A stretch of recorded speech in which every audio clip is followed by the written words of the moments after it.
For my executive paper, I touched on some of the relevant issues that seem to be affecting the health status of many Nova Scotians, as well as the healthcare system that is implemented in Nova Scotia today.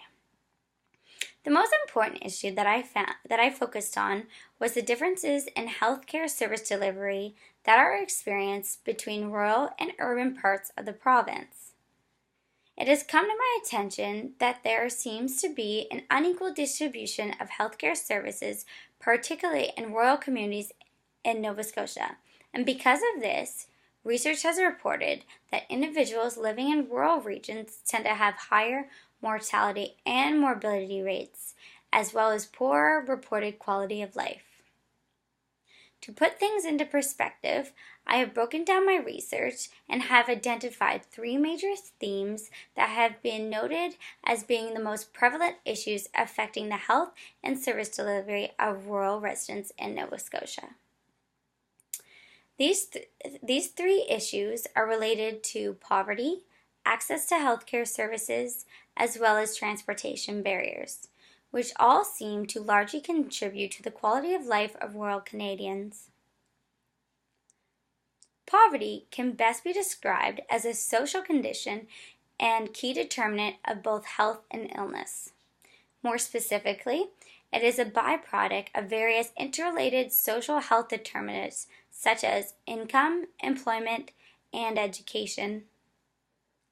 From my research, I noticed that poverty is roughly 2% higher in rural areas of Nova Scotia compared to urban areas.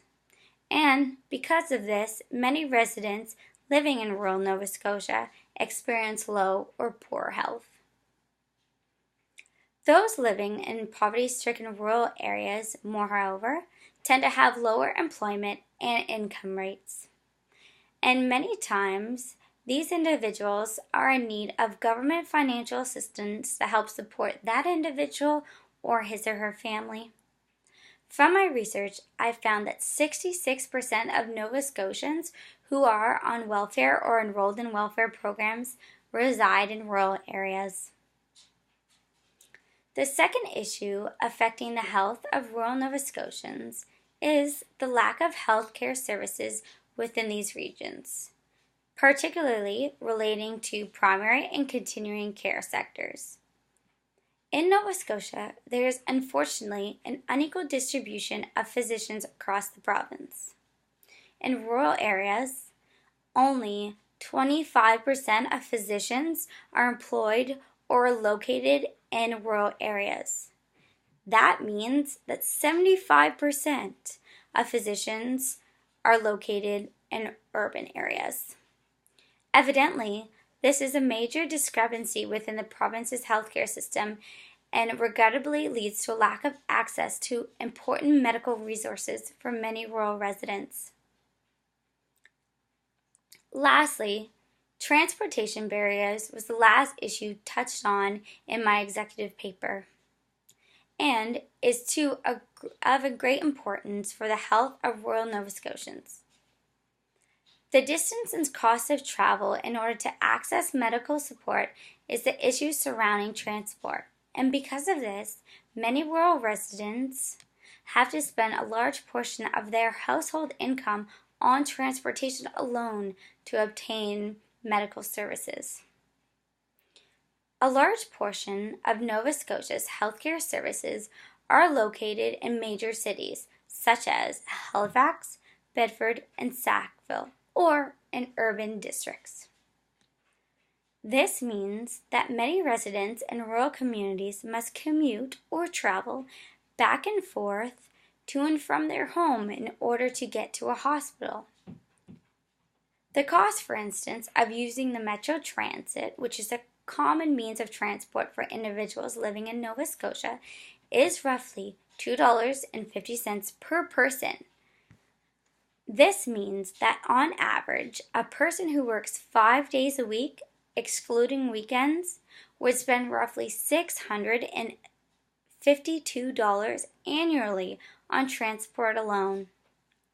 This undoubtedly is a common concern among many rural residents living in Nova Scotia. Evidently, there seems to be some major issues regarding inequality and limitations within Nova Scotia's healthcare system that seem to be affecting the health and quality of life of rural residents.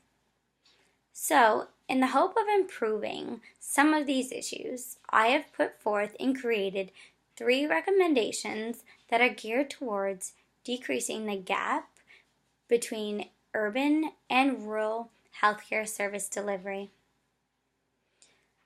The first recommendation is that there should be a provincial and federal government approach taken in order to reduce poverty in Nova Scotia, and this approach should account for both diversity and rural economic differences. The second recommendation is that the quality and distribution of healthcare services be a top priority for the Nova Scotia health authorities.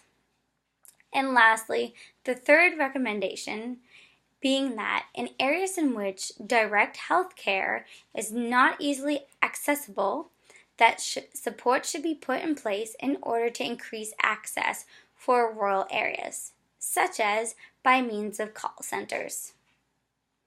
I hope that from this video that I have painted a clear picture of the inequalities found within Nova Scotia's healthcare system that exists between rural and urban areas, which, as I've shown, have influenced the overall health and quality of life of many rural Nova Scotians.